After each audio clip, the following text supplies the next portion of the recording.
होता है कि एक चोर रहता है।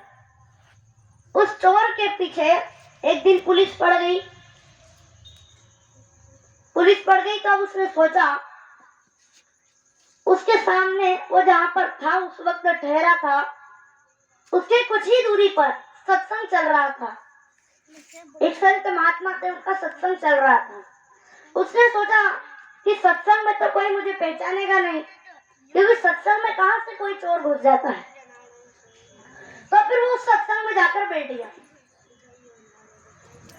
और उसने जब सत्संग सुना तो उसकी थोड़ी थोड़ी बातें उसके मन में उतरती गई और 2 दिन हुए, 3 दिन हुए और उसके धीरे धीरे पूरा सत्संग उसको समझ में आने लगा।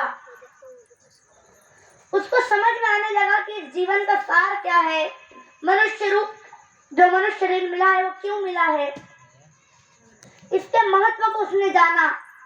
फिर शाकाहारी बनने का सोचा।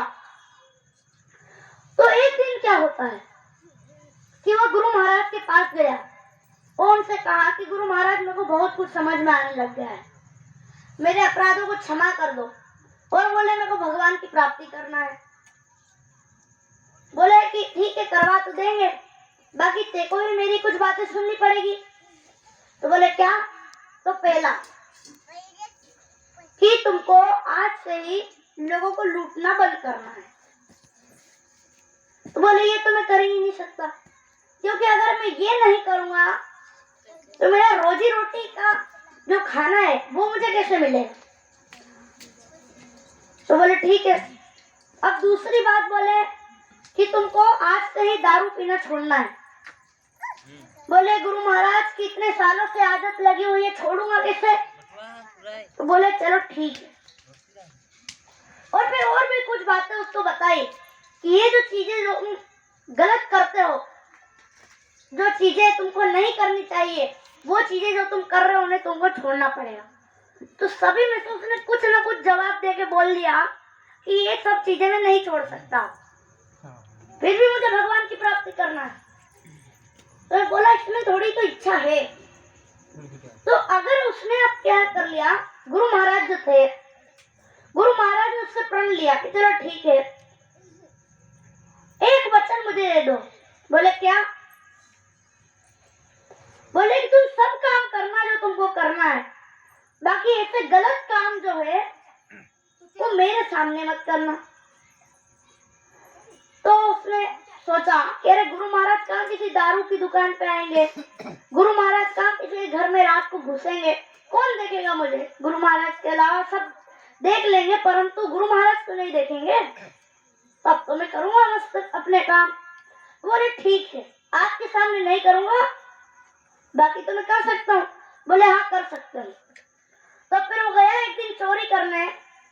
जब चोरी करने गया तो घर में दिखे गुरु महाराज, वही संत दिखे, वही महात्मा दिखे। तो फिर वो वहां से चल लिया और फिर वहां से वो गया दूसरी जगह और गया वो दारू की दुकान पे। और वहां पे जाके दारू की दुकान पे दारू पीने ही वाला था कि सामने गुरु महाराज दिख गए आते हुए। उसने वहीं पर दारू की जो बोतल थी उसको वहीं पर छोड़ दिया और जो दूसरा वो काम करता था, सिगरेट पीता था, वो पीने ही वाला था कि गुरु महाराज फिर उसके सामने आ गए। उसने वो भी छोड़ दिया और इससे बहुत सारे गलत काम वो करता था। तो गुरु महाराज उसके सामने अवतरित हुए और धीरे धीरे करते करते उससे वो सब चीजें छुटवा दी और आखिर में वो एक बहुत ही महान सत्संगी बन गया, गुरु भक्त बन गया, गुरु प्रेमी बन गया। तो एक ही कारण की वजह से बना कि उसने सबसे पहले अपने अंदर से खुद से एक वादा किया कि मुझे गुरु भक्ति करना है, गुरु को जो वचन दिया उसको निभाना है।